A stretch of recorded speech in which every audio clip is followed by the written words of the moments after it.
Book Buzz, where we are hosting Dr. Paul Vanderbroek, who is a historian, a leadership scholar, and executive coach with more than 15 years of senior HR and leadership experience at multinational companies such as General Motors, Shell, and USB Group AG. His work bridges rigorous historical scholarship, practical leadership development. He is the author of such books as Leadership Strategies for Women, which actually I now remember that I read this in my PhD program. And of course, what brings us here today, Lead Like Julius Caesar, Timeless Leadership Lessons from History's Most Influential Leader. He continues to work with leaders and high potential individuals around the world, and particularly focusing on leadership, gender balance, and organizational transformation. Welcome, Dr. Paul. How are you doing today? Thank you very much, LB. It's a pleasure to be here with you today, and hello to everybody who is listening into this webinar. I look forward to talking about my book, and most certainly also to discussing based on your questions. Please to listen to those. Absolutely. All right, so let's start with, we had an opportunity to meet at ILA this year in Prague, which was amazing, a great opportunity to meet you as an author. That's always a very cool thing, is to meet people who are behind the mastermind ideas and that sort of thing. But I wanted you to talk to us a little bit about basically the origin story. How did you learn and decide that you wanted to write this book about Julius Caesar? Caesar has been with me throughout my career. My PhD, as you said, I studied history, was about leadership in ancient Rome. He was one of the people I studied there. But over the years, as I encountered him in different times, I noticed that he was more complex, more multidimensional than I thought. And when I felt like doing another case study of leadership in history, he came to my mind as somebody worth studying. Sure. And what was the key question, if I could say it that way, that said, hey, I think I really want to share with people more about Caesar's leadership style? Well, Caesar, I want to do the study also in a different way by applying some modern leadership theories. And for that, to be able to do that, on the one hand, I wanted to look at a leader who is, as I said, multidimensional, who has been particularly also successful in many different ways. Caesar's success is very broad, from government to politics to military leaders, and he was also a prolific author. So that was one thing. And the other hand, which is always the challenge in history, do you have enough material to be able to study somebody in detail? And that, fortunately, is the case with Caesar. We have a lot of material about him, documents from the time, but also material by himself writing. So that gives the opportunity to look at this person in depth and from different perspectives.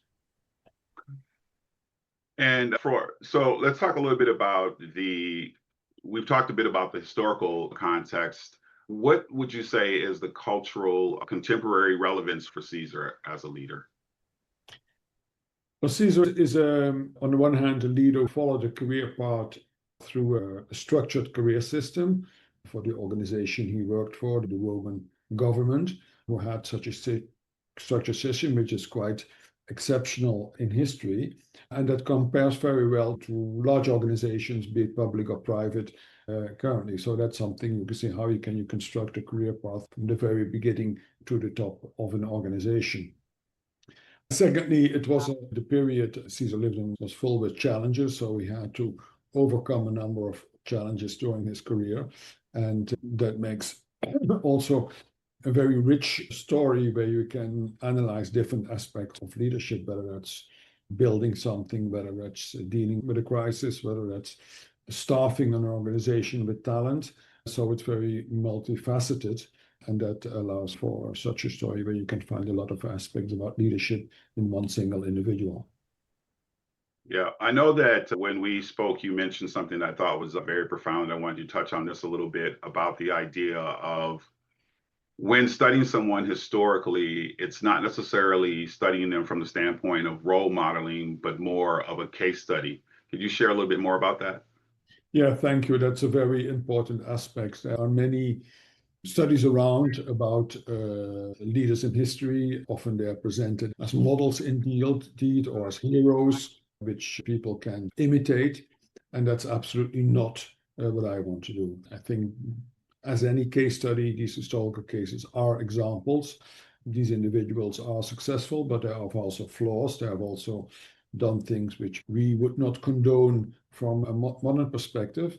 But nevertheless, you can look at it and benchmark your own leadership or the leadership of your clients if you're a leadership development professional against that and see what you can learn from that in the sense of these things I could translate or inspire me to do my own career development, for example, or this is what Caesar got wrong and he did get things wrong. And it's good to know that so that I can make sure that I don't fall into the same pattern or the same trap.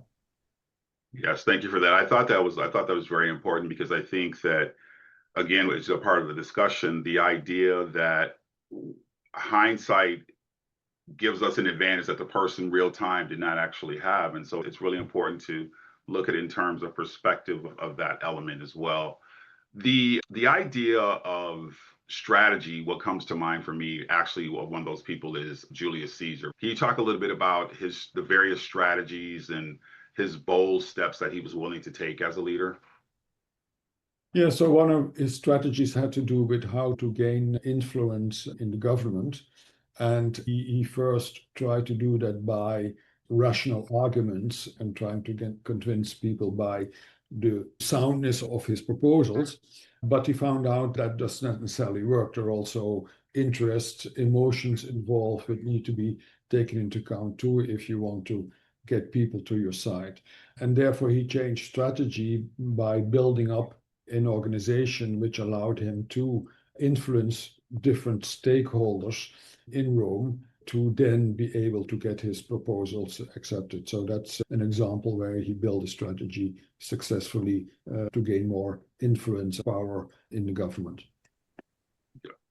And how would you, so you're speaking, at least the way that I'm interpreting it, it sounds that you're also talking about Caesar's ability to have high emotional intelligence. Can you speak to his emotional intelligence and how he used that as a way of being a more effective communicator? As a matter of fact, emotional intelligence was one of the weaker points of Caesar. So he was pretty good on a one-to-one basis, by able to find out what people's interests and also feelings were and be able to work with that in influencing. But where he was not so good at was in collective emotional intelligence, so to find out what was going on under the surface in large groups. And with regard to this political strategy, which I just mentioned, was in fact a way of compensating for that and not able to be directly influence people. He organized it in a way that he had people working for him who were able to influence those larger groups. And that worked. In other places where he did not do that, for example, during his military conquest, it came back to haunt him because, for example, when he had conquered Gaul, he thought he had conquered Gaul, but then all of a sudden there was a big uprising because he really missed what was going on, the emotional tensions below the surface that led to a revolt that caught him completely by surprise and almost jeopardized the big conquest he had just done. Yeah, I think that's a great delineation how you said that he did have emotional intelligence, probably at a high level on a one-to-one, more interpersonal basis, but not necessarily in the broader scope of things, which created areas for improvement and certainly sometimes the ability to misstep. So I think as a leadership example, it's really fascinating to hear that you may have the skill set, but it's important to actually maximize that and be able to use it in a myriad of ways and not just simply from an interpersonal standpoint. For me, who's someone that's I'm an introvert, so I'm pretty good on a one-on-one basis, and sometimes you shy away in larger groups, at least I do. And so that is reminiscent for me of how you're describing Caesar. Not that I'm saying I'm Caesar by any stretch of the imagination. No, but that's an opportunity, exactly like you do, is to think about it in that way and see how that compares to your own situation. Yeah. And it's something from that you may be used to become better at what you do. No. Yeah. Caesar, historically, we know is a giant among leaders. Talk a little bit about we talked about his communication style, but how did he build the personal brand and what recommendations could people glean from that today? Brand is such a commonly talked about topic, but I don't know that there's a lot of instruction around how to successfully execute it.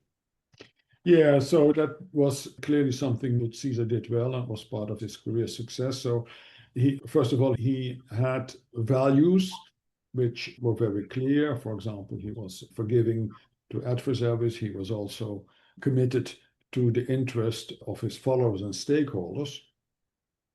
That was one thing, but on the other hand, in his what he did in his performance in the objectives he achieved, he made sure that those were in line with those values. And I think that an important thing to learn from there is that particularly as you become more senior in your career, you have more choice to set your priorities.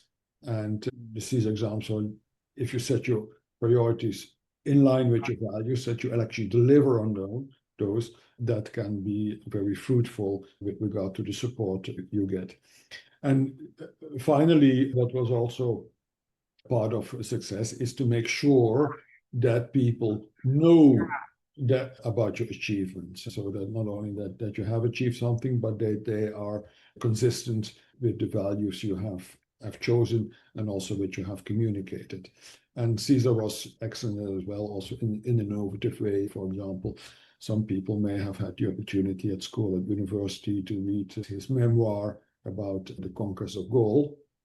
And yeah, that was a first in history, somebody reading about himself, not only afterwards, or not afterwards, but actually during, while doing, and sending these reports back to Rome to also contribute to his reputation and his leadership brand. Paul, as you're talking, I always want to jump in, so I'm trying to hold myself because there's things that you're saying that just pop into my mind.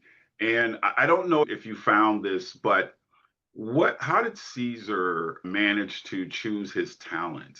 Like the people around him, the ones that were probably rising talent. I know your expertise is also in high potential performance. Any insight on how that occurred? Yeah, he chose his talent. He did not always make the right choice, but he often did.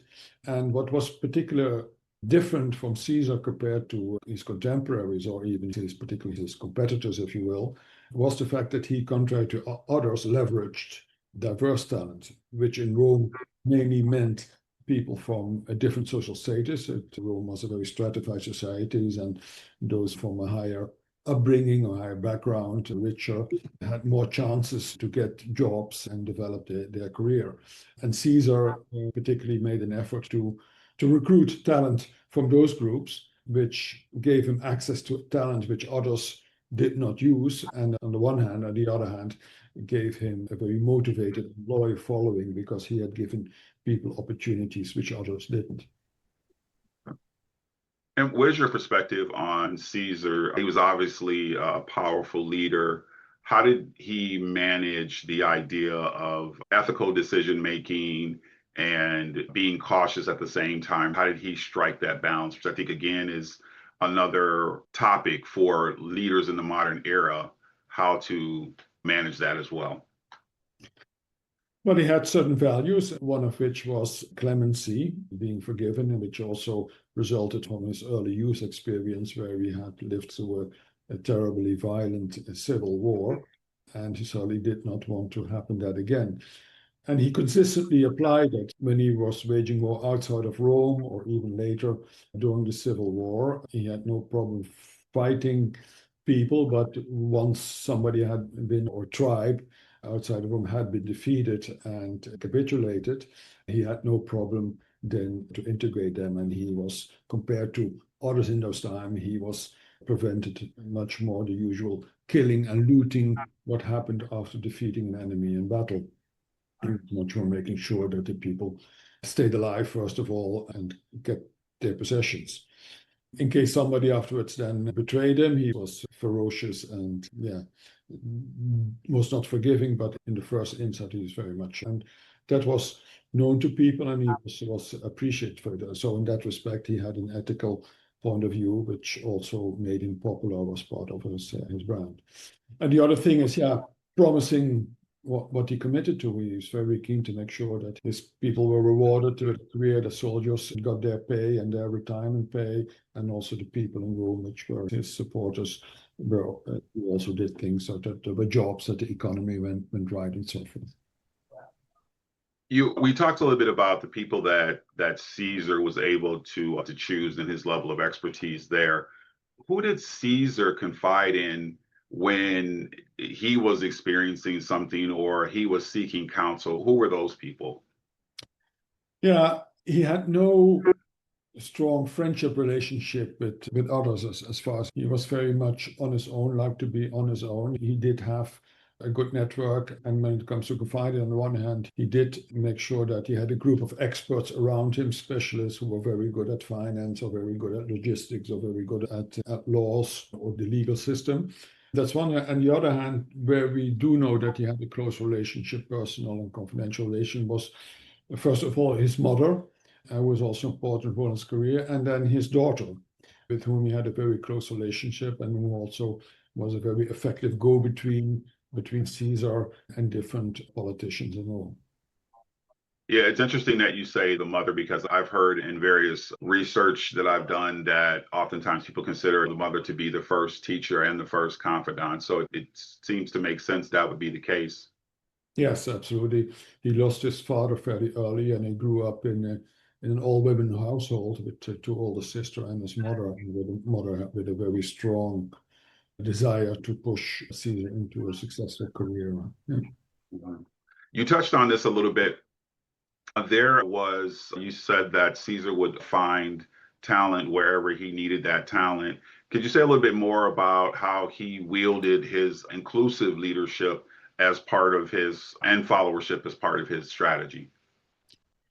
Yeah, so what he did is that when he recruited those talented individuals, he actively promoted their careers. So he was 9 years waging war in Gaul, and some of his officers were, let's say, of lower social strata, had recruited.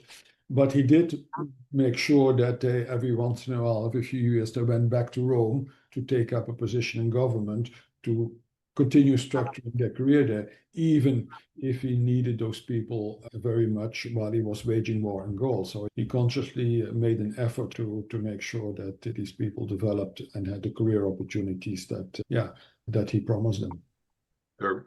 We have a couple of questions from the audience, and I think you'll appreciate them both. If Julius Caesar were alive today, how do you think he would lead in a world shaped by diversity, technology, and globalization? I'll let you answer that one first, and then I'll ask the second. Yeah, so those are three things which are very much up his sleeve.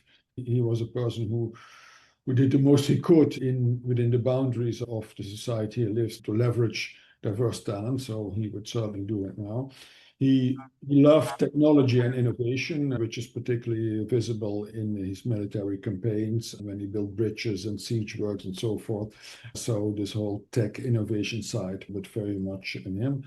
And interestingly, he saw, contrary to other people of his time, saw that Rome had grown bigger than just a city, and that it was a necessity to include the territories that it had conquered for the benefit of Rome, but also the territory, and have a better government of that, this now sizable territory with different countries, different communities, different languages, and to integrate their economies. And he made important steps to that. And for that reason as well, the Roman Empire lasted another 500 years after him. Yes, as we've been talking about Caesar, what came to mind is the volatile, uncertain, complex, and ambiguous environment. And he seems like he would be a great fit for, because he handled that then. And to your point, it would be, I think, a great match for the technology era. The second question is that if Caesar were mentoring emerging leaders today, what core principle do you think he would emphasize? He would a few things, and this is based on the things he actually did. He would very much emphasize the importance of communication, whether that is for your personal brand, whether that is for the decision to take, whether it is to build a loyal following and to engage stakeholders. I think that's something he would certainly emphasize. And when that, yeah, I think this aspect of values and to have particular values and stand for those is another something he would certainly teach or mentor to younger leaders in this day and age. Sure. And when we were in Prague at ILA, we talked about, I don't know how we got on the subject, but we started talking about AI. And I think AI does tend to represent a lot of change, a lot of opportunities in terms of, and I'm tying this to more of a crisis leadership standpoint. What do you think that, and how would Caesar have advised today's leaders on crisis leadership? The number of things he would have done, but if I would pick one, I would say that Caesar was, from his early days of his career, and that was also how he built his career to a part, he was a risk taker. And so he would advise leaders not to wait too long, but actually decide and take risks. However, and that was particularly of Caesar, he was not just an impulsive risk taker to take risk for the sake of it, but he always took a risk in a way that he could apply his strength. So his way of calculating risks was less about what could happen, but more about what does this situation allow me to do and how can I apply my personal leadership strengths in that situation. All right, great. Thank you. We do have a question because I'm hogging all the questions right now, but we do have a question from the audience again. What do you think he felt was more important, personal glory or the stability of the Roman state, and how did he reconcile both? The answer is glory through achievements for the state. So Caesar was somebody who was very much somebody who was motivated by being recognized, but by being recognized for excellent results. And that was another motivator, including working hard to get them. So it was not personal glory for the sake of it, but actually personal glory by serving the state he was employed by and making sure that happened. And he, to the point that he refused rewards or honors when he thought he had not deserved them and they were just proposed to please him. I know we're coming up on time, so I will ask my last question, and then for those in the audience, please chime in as we only have a couple of more minutes left. But when you think about Caesar, what would you say is the lasting legacy, maybe 2 or 3 points, and how we can leverage those 2 or 3 points as leaders in the modern era? Yeah, the lasting legacy is that leadership is it's built over time, and the earlier you start your leadership career, the better. And in that situation, to take risks early on. Early in your career, you can have a lot more leverage to make mistakes and learn from mistakes than later on. I think that's something which is building up a career from the beginning is something which is its legacy. Secondly, leadership can be learned, but it's also needed is to be motivated by it. So to want to take responsibility, to want to be a leader. And I think that's also something which is worth having. And perhaps the third thing, it's Caesar's legacy is also through building, but that's literally by the constructions he left behind, as well as the state he reformed and constructed. And yeah, that's also important to think of what a legacy is. Awesome, thank you. We do have one more question that came in from the audience, and so I want to make sure to honor that. The question is, what do you think he saw as the primary responsibility of a leader in a republic or country? To serve his organization, to really put yourself in the service of your employer, the organization, and also be willing to sacrifice a lot for that. Awesome. Paul, thank you. I want to be respectful of your time. I hope that everyone had an opportunity to glean something from this enriching experience. Please remember there is a link to go out and to purchase Lead Like Caesar. And we want to thank you again for your time, Paul. Have a great day. Thank you, everyone. Thank you, Albie. Thank you, everyone. It was great to be here. Take care. Thank you.